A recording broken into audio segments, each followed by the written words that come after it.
और उस समय जगदेव बाबू ने अपनी वैचारिकी और अपने दर्शन और अपने राजनीतिक व्यवहार दोनों में एक तेवर और एक एका कायम करने की मिसाल पेश की। कुर्सी के लिए न तो वो विचारों की नीलामी की और न जमीर को गिरवी रखा, और बिना किसी बड़े राजनीतिक पद के भी वो एक अलग पहचान की तरफ से आगे बढ़ते रहे। संयुक्त सोशलिस्ट पार्टी से मोहभंग जिस दौर में इनका हुआ, उसी दौर में उत्तर प्रदेश में अर्जक संघ के बाबू रामस्वरूप वर्मा जी, महामना रामस्वरूप वर्मा जी का समाज दल बना, और जगदेव बाबू ने 1967 में अगस्त महीने में शोषित दल बनाया, जो वो लोहिया से अलग होते अपने मतभेदों के चलते। तो 25 अगस्त 1967 को उन्होंने शोषित दल बनाया, जिसका भाषण मैंने आपके सामने जिक्र किया था। उस समय जगदेव बाबू ने नए ढंग से उसी भाषण में यह दृष्टिकोण सामने रखा कि 90% शोषितों के लिए समाजवादी वैचारिकी के साथ वामपंथी वैचारिकी को जोड़ करके एक नया शास्त्र गढ़ा। और इसके लिए जगदेव बाबू ने कहा था उसी भाषण में कि मार्क्स लेनिन भारत में अगर पैदा होते तो 10% ऊंची जाति यानी शोषक या बुर्जुआ बनाम 90% जो 90% शोषितों यानी सर्वहारा की मुक्ति को वर्ग संघर्ष की संज्ञा देते। तमाम दलित, आदिवासी, मुसलमान और पिछड़ी कही जाने वाली जातियां शोषित हैं, सभी ऊंची जाति शोषक हैं। इसी भाषण में जगदेव बाबू ने आगे यह भी सवाल उठाया कि इस देश की तमाम राजनीतिक पार्टियों का नेतृत्व तो केवल उन्हीं 10% शोषकों के बीच से पैदा हुआ है। उन्होंने कहा कि शोषित दल के गठन की प्रमुख चीज है कि शोषित दल का मकसद 90% शोषितों का राज और सत्ता पर कब्जा है। इसीलिए उन्हें बिहार लेनिन, और मैं तो कहता हूं उन्हें भारत का लेनिन कहना चाहिए। 1 जून 1968 को रामस्वरूप वर्मा जी के साथ जो उन्होंने समाज दल बनाया था, उनका तालमेल जगदेव बाबू के साथ बनने लगा था। अर्जक संघ, ब्राह्मणवाद की क्या पहचान, गिट पिट बोले करे न काम, मानववाद की क्या पहचान, ब्राह्मण भंगी एक समान, जिसमें समता की चाह नहीं वह बढ़िया इंसान नहीं, समता बिना समाज नहीं, बिन समाज जनराज नहीं। वो जो तेवर था समाज दल का, वो जगदेव बाबू के साथ जुड़ता है। और 1 जून का जो वो दोनों का राजनीतिक शुरुआत थी, वो 7 अगस्त 1972 को एक गठबंधन, एक जुड़ाव में तब्दील होती है, और उसका नाम वो रखते हैं शोषित समाज दल। और उस देश का उद्देश्य साझा करते हुए इन लोगों ने कहा कि हमारा उद्देश्य है समाजवाद व मानववाद की स्थापना। मैं यहीं से जो बात कह रहा हूं कि रोटी बेटी इज्जत की लड़ाई, वैज्ञानिक समाजवाद व कम्युनिज्म की लड़ाई की असली पहचान बताते हैं जगदेव बाबू। और जगदेव बाबू लगातार इस पूरे विमर्श को खड़ा करते हैं, और इसी भाषण के आखिर में 10 जुलाई 1969 को कहते हैं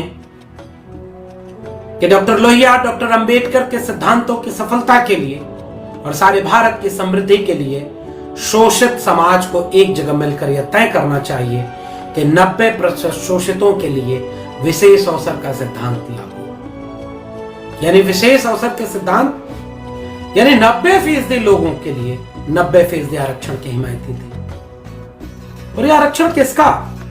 आरक्षण का मतलब केवल ये नहीं कि 90% लोग एक साथ खड़े होकर के एक बात कहें, नहीं। दर्शन क्या था पूरे जगदेव बाबू के होने का मतलब क्या है? आज के नौजवानों से बातचीत करते हुए जब मैं ये बात कहता हूं तो उसका मतलब है मिटे गरीबी और अमीरी, मिटे चाकरी और मजबूरी, और उस चाकरी और मजबूरी के साथ वो क्या कहते हैं, जो जमीन को जोते बोए वो जमीन का मालिक होए, राष्ट्रपति हो या भंगी की संतान, सबको शिक्षा एक समान। और उन नारों से लेकर के लगातार जगदेव बाबू एक खास किस्म के विचार व दर्शन को हमारे सामने रचते हैं। जगदेव बाबू एक प्रसिद्ध वाक्य कहते हैं कि पहली पीढ़ी के लोग मारे जाएंगे, दूसरी पीढ़ी के लोग जेल जाएंगे और तीसरी पीढ़ी के लोग राज करेंगे। जगदेव बाबू पहली पीढ़ी के कतार में शामिल थे। जगदेव बाबू की निर्मम हत्या निर्मम ढंग से की गई, उसे बिहार के उनके अपने स्थान पर, और उन्हें जिस तरीके से निर्ममता के साथ जिस सामंती ठसक जातिवादी ठसक का शिकार होना पड़ा, इसीलिए उनके मानने वाले, सामाजिक न्याय के मानने वाले लोग जगदेव बाबू को शहीद का दर्जा देते हैं, क्योंकि वो अपने विचारों के लिए लड़ते हुए शहीद हुए थे। यानी पहली पीढ़ी के लोग मारे गए। हमारे तमाम लोग जेलों में जा रहे हैं। अनवरत वह परंपरा चली आ रही है और आज भी इस देश के बहुसंख्यक जो बोलने वाले लोग हैं, लिखने पढ़ने वाले लोग हैं, वो जेल में, वो जेल में। मैं दिल्ली विश्वविद्यालय के अपने प्रोफेसर हैनी बाबू को याद करते हुए बहुत अफसोस और क्षोभ के साथ ये कहता हूं कि भीमा कोरेगांव की आयोजन से जुड़ा होने के चलते उन्हें कहा गया कि वो प्रधानमंत्री की हत्या की साजिश कर रहे थे। नक्सली वामपंथी लोग हैं, आज जेल में। प्रोफेसर आनंद तेलतुंबड़े जेल में, गौतम नवलखा बरबर राव जेल में। हमारा एक नौजवान उमर खालिद जो छात्रों नौजवानों की लड़ाई लड़ता हुआ, संविधान की बात करता हुआ, वो जेल में। उत्तर प्रदेश बिहार के तमाम नौजवान जो सामाजिक न्याय के लिए लड़ रहे हैं, भारत के संविधान के लिए लड़ रहे हैं, वो या तो मुकदमे झेल रहे हैं या जेल में। आज जब मैं याद करता हूं आज बाबू जगदेव प्रसाद को, तो मुझे वो पीढ़ी नजर आ रही है जो जेल में है। आज भी मेरी पीढ़ी के लोग मारे जा रहे हैं। यानी आज के, मैं अपने विषय की बात करूं, जो सामाजिक न्याय मंच बिहार के साथियों ने हमें दिया, कि आज के नौजवानों से मुखातिब होते हुए मैं एक सवाल पूछना चाहता हूं कि जगदेव बाबू ने तो अपने हिस्से का संघर्ष किया, वैचारिक संघर्ष भी किया, राजनीतिक संघर्ष भी किया, और यह स्थापित किया कि पहली पीढ़ी का होने के चलते उन्हें मारा गया। दूसरी पीढ़ी के लोग जेल भी गए। हम तीसरी पीढ़ी के लोग हैं, हमें तो राज करना था। और राज करने का कोई सामंती अर्थ न लीजिए। राज करने का अर्थ है अपनी हिस्सेदारी तो सुनिश्चित करना। इस देश के 90% प्रोफेसर, वकील, इंजीनियर, डॉक्टर, साइंटिस्ट, व्यापारी और धन धरती पर 90% आवाम का हक तो होना था। हमारे राज का अर्थ यह होता है। इस देश की राजनीति में 90% कुर्सियों पर कब्जा इस देश के 90% शोषितों का तो होना था, श्रमजीवियों का तो होना था। मगर आज क्या हो रहा है?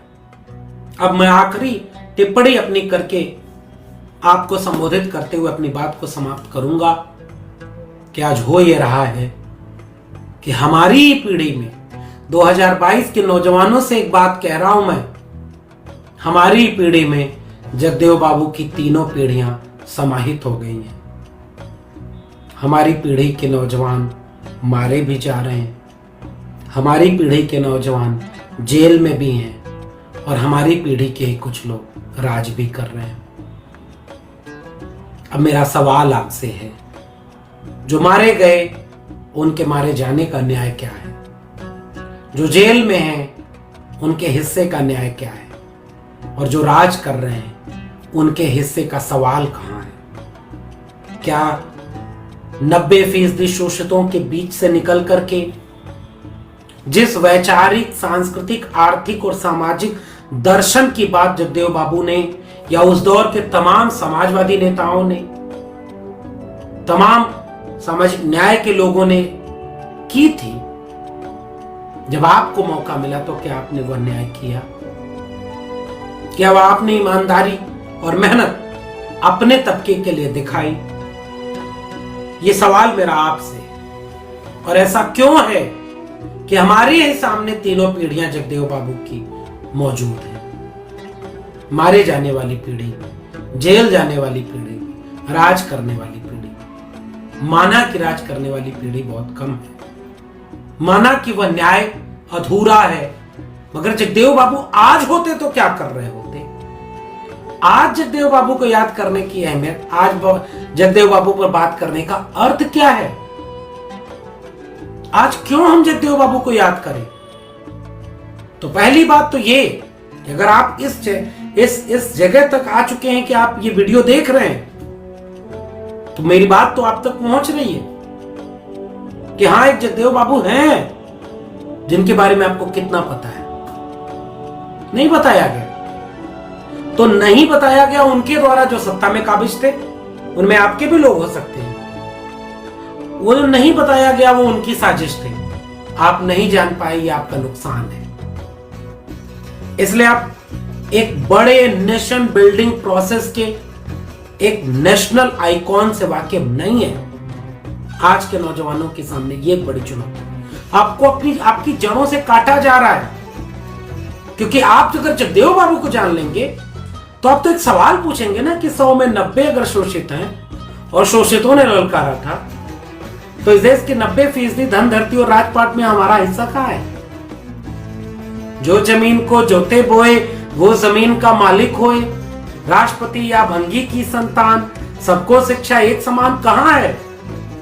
जगदेव बाबू आज होते तो शिक्षा के सवाल पर आपसे एक सवाल पूछते कि अभी मैं जब आपसे बात कर रहा हूं तो देश की सबसे बड़ी संसद में बहस हो रही है बजट पर, उसी बजट पर जिसे अमृत काल का बजट कह करके शिक्षा के बजट को कम कर दिया गया है। Digital study, digital higher education और डिजिटल यूनिवर्सिटी बनाई जा रही। उसी दौर में, जिस दौर में मैं जब अपने कमरे से बैठ करके दिल्ली विश्वविद्यालय के कॉलेज के एक विभाग की एक कक्षा को पढ़ाता हूं, तो मेरी अपनी कक्षा में आज के समय कितने नौजवान हैं? जब ये मैं बात देखता हूं तो मैं पाता हूं कि आज 60 बच्चों की कक्षा में मेरे सामने मात्र 16 बच्चे आते हैं। मैं एक सवाल पूछता हूं कि ये जो बच्चे नहीं आए मेरी क्लास में ऑनलाइन शिक्षा लेने, वो किन घरों के बच्चे? जवाब मिलता है कि वो सारे अमूमन वंचित, शोषित, कमेरा लोग हैं। और उसी समय नई शिक्षा नीति के नाम पर आपके विश्वविद्यालयों को, स्कूलों को निजी हाथों में बेचा जा रहा है, तो बेच दिया गया है। जगदेव बाबू होते और आज के नौजवानों से मुखातिब होते तो जगदेव बाबू कहते कि शिक्षा को बचाओ, सरकारी शिक्षा को बचाओ, लड़ो उसके लिए, सड़कों पर आंदोलन करो। मगर ठीक बात है कि आज के समय में आपके ऊपर कई तरह के चौतरफा हमले किए गए, इसीलिए जगदेव बाबू के सामने भी कई तरह के हमले थे। मगर आज के नौजवानों से मेरी अपील है कि अगर आज आप बचा सकते हैं तो जगदेव बाबू की विरासत, उस वैज्ञानिक दृष्टिकोण, मानववादी दृष्टिकोण, समाजवादी, वामपंथी, मानववादी, जो न्यायप्रिय, सामाजिक न्याय की वैचारिक दृष्टि थी, उसे बचाइए। क्योंकि कुछ लोग उसे गाय, गोबर, गौमूत्र में विज्ञान ढूंढने के नाम पर, उन्हें हिंदू बनाने के नाम पर इस देश में केवल दंगा फैलाने का काम कर रहे हैं। वो आपके बच्चों को मंदिर बनाने, मस्जिद के खिलाफ भड़काने, दंगा में मारपीट कराने के लिए इस्तेमाल कर रहे हैं। वो उसी के नाम पर कुर्सियां ले रहे हैं और आपके लिए शिक्षा, नई शिक्षा नीति के जरिए दे रहे हैं, जिसमें शिक्षा बिक गई है। जगदेव बाबू आज होते तो आज के नौजवानों से पूछते कि बेरोजगारी में सबसे ज्यादा 90 के बाद 9 उदारवादी नीतियों के चलते किसके पुश्तैनी पेशे बर्बाद हुए? वो 90% वंचित, शोषित, कमेरा लोग थे। इसी 90% वंचित, शोषित, कमेरा लोगों के हाथों से जो शिक्षा छीन ली गई, उन वंचित, शोषित, कमेरा लोगों के हाथों में रोजगार जो था वो पुश्तैनी पेशे बर्बाद हो गए और 9 उदारवादी नीतियों ने जो पूंजीवाद का एक रूप हमारे सामने खड़ा किया, वह घोर ब्राह्मणवादी निकला। और इस देश में ब्राह्मणवाद और पूंजीवाद का गठजोड़ एक खास किस्म के गैर बराबरी का सृजन बन रहा है। और 45 साल में सबसे ज्यादा बेरोजगारी इस समय है। इन सारी चीजों के चलते जगदेव बाबू एक बात कहते हैं। जगदेव बाबू आज होते तो लड़ते कि अपने रोजगार के, अपने स्वाभिमान के लिए लड़ो। किसानों की कमेरा जातियों ने अपने हिस्से का न्याय तो लड़के लिया।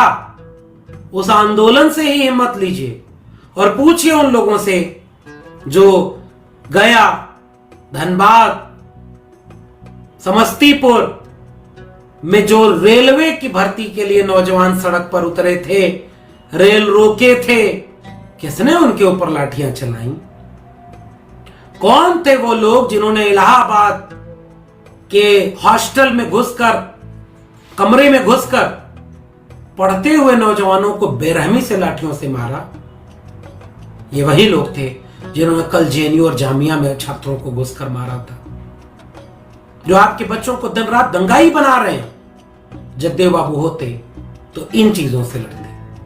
आज जगदेव बाबू को याद करने का सबसे बड़ा मतलब यही है कि जगदेव बाबू के विचारों को याद किया जाए। हम में ईमानदारी नहीं बची। हम राजनेता बने तो हमने ईमानदारी से समझौता किया, न वैचारिक ईमानदारी को, न सांस्कृतिक ईमानदारी को। और उस राजनेताओं की जो सत्ता के लिए जो ईमानदारी की अपेक्षा थी, उसमें टूट आई। दूसरी तरफ नेताओं से ज्यादा दोषी मैं समाज को मानता हूं। हम 90% लोग एकजुट नहीं रहे। हम वंचित शोषित लोग जब शिक्षा और रोजगार की बात करते हैं और अचानक कोई आकर के आपको हिंदू बना ले जाने में कामयाब हो जाए, तो कमी क्या उस नेता की है या हमारी? क्योंकि हमने अपने बच्चों को अपना इतिहास नहीं जानने दिया। इतिहास की जड़ों से मरहूम, इतिहास की जड़ों से महरूम एक ऐसी पीढ़ी हमने बहुजनों की तैयार की है जिसको न अतीत पता है न वर्तमान का संकट। वो भविष्य में मंदिर बनाने के लिए लड़ रहा है। जगदेव बाबू को याद करने का मतलब है अपनी वैचारिक जड़ों को पहचानना और उस एजेंडे पर बात करना कि आपका एजेंडा क्या है। जाति जनगणना जब पता रहे, जिसके जितनी संख्या भारी उसकी उतनी हिस्सेदारी। और जगदेव बाबू ने जब कहा था कि 10 का शासन 90 पर नहीं चलेगा, नहीं चलेगा, पता तो था 10 वो है, 90 हम हैं। अब तो पता ही नहीं कि आप कितने हैं। इसलिए आप आज जगदेव बाबू होते तो जाति जनगणना के लिए लड़ रहे होते। आज जगदेव बाबू होते तो नई शिक्षा नीति 2020 के खिलाफ वैसा आंदोलन खड़ा करते जैसा किसानों ने खड़ा किया। और जैसे किसानों ने अपने तीनों बिल वापस कराए, वैसे नई शिक्षा नीति 2020 के बिल को वापस कराते। बिक गया है आपका विश्वविद्यालय स्कूल, बस बिकने में दिखेगा कब? 5 साल 10 साल बाद। फंड काटे जाएंगे। नैक की ग्रेडिंग में आपको जब A++ मिलेगा, कुछ दिन बाद सरकार कहेगी कि अब अपना पैसा खुद जनरेट करो स्कूलों और विश्वविद्यालयों के लोगों। फीस कई गुना बढ़ जाएगी, शिक्षक निकाले जाएंगे। ऑनलाइन यूट्यूब पर जैसे गाने सुनते हैं, बिरहा सुनते हैं, वैसे ही पढ़ाई करिएगा। कौन पढ़ाई बचेगी? कैसी पढ़ाई बचेगी? बर्बाद है बच्चों का भविष्य। आज जगदेव बाबू होते तो रोजगार के लड़ रहे होते। आज जगदेव बाबू होते तो एक सवाल पूछते कि इस देश में 1% लोगों के पास 73% लोगों का संसाधन क्यों कब्जा है? आज जगदेव बाबू होते तो धन की बात करते, धरती की बात करते, लैंड रिफॉर्म की बात करते, मंडल कमीशन की अधूरी अनुशंसाओं को पूरा कराने की बात करते।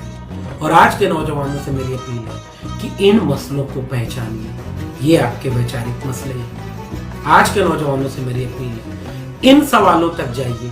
ये आज के सवाल हैं, मौजूदा दौर के सवाल हैं। बिना इन सवालों का जवाब लिए अगर आप जगदेव बाबू को याद कर रहे हैं तो आप एक औपचारिकता निभा रहे हैं। जैसे घोर दक्षिणपंथी सांप्रदायिक ताकतें भी डॉक्टर अंबेडकर, फूले पेरियार को याद करती हैं उनके जन्म दिवस और स्मृति दिवस के दिन।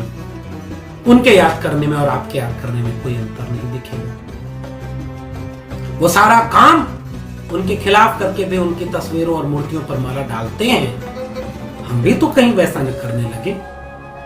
हम भी कहीं वैसे ही याद न कर रहे हो। इसलिए आज के नौजवानों से मेरी अपील है कि दो काम करें। वैचारिक विरासत से जुड़िए, आप अपनी जड़ों तक जाइए कि सांस्कृतिक और सामाजिक जड़ें कहां हैं, कौन थे लोग जो सामाजिक न्याय के लिए लड़े। मैं अपने चैनल पर कोशिश कर रहा हूं, डॉक्टर लक्ष्मण यादव नाम से जो चैनल, समय अभाव के चलते बहुत सारी चीजें तो नहीं कह पाते हम लोग, लेकिन कोशिश कर रहे हैं कि पहचानिए। और दूसरा काम, आज के अपने दौर की लड़ाई को पहचानिए। आज की लड़ाई, नौजवानों की लड़ाई, जगदेव बाबू की लड़ाई, जगदेव बाबू के सपनों का भारत कैसे बनेगा, इसकी लड़ाई हमें लड़ने की जरूरत है। एक वैचारिक समाजवाद, एक वैज्ञानिक समाजवाद, एक मानववादी समाजवाद, जिसका खाब अर्जक संघ के महामनाराम स्वरूप वर्मा ने देखा, शोषित दल के बाबू जगदेव प्रसाद ने देखा, ललई सिंह यादव ने देखा। बलिदान न सिंह का होते सुना, बकरे बलिवेदी पर लाए गए, न काटे टेढ़े पादप गए, सीधों पर आरे चलाए गए, विषधारी का बाल न बाका भया, विषहीन सदा तड़पाए गए। जब आप अपनी जड़ों से जुड़ेंगे तो ऊर्जा पाएंगे, दिशा पाएंगे, एजेंडा तय करेंगे और आज से आगे की लड़ाई लड़ने के लिए शिक्षा, स्वास्थ्य और रोजगार को अपना अहम विषय बनाएंगे। आपने मुझे आमंत्रित किया, बहुत बहुत धन्यवाद। मैं आप सबके कमेंट देख रहा हूं, उसमें कोई बहुत सवाल जैसा कोई कमेंट नहीं नजर आ रहा है मुझे, इसलिए मैं अपनी बात को यहीं विराम दूंगा। सामाजिक न्याय मंच के सभी साथियों का आभार कि उन्होंने मुझे इस विषय पर अपनी बात रखने के लिए आमंत्रित किया। आप सभी इस पेज से जुड़ें, अपने एजेंडे से जुड़ें, अपने विरासत से जुड़ें, अपने नायकों से जुड़ें और उनके एजेंडे को आगे बढ़ाने के लिए इस पूरे मिशन में, इस पूरे लड़ाई में, एक बड़ी लड़ाई है, वक्त लगेगा, लेकिन दिशा और दशा सही रही, ईमानदारी और मेहनत रही तो शायद हम कामयाब जरूर होंगे। बहुत बहुत शुक्रिया, धन्यवाद।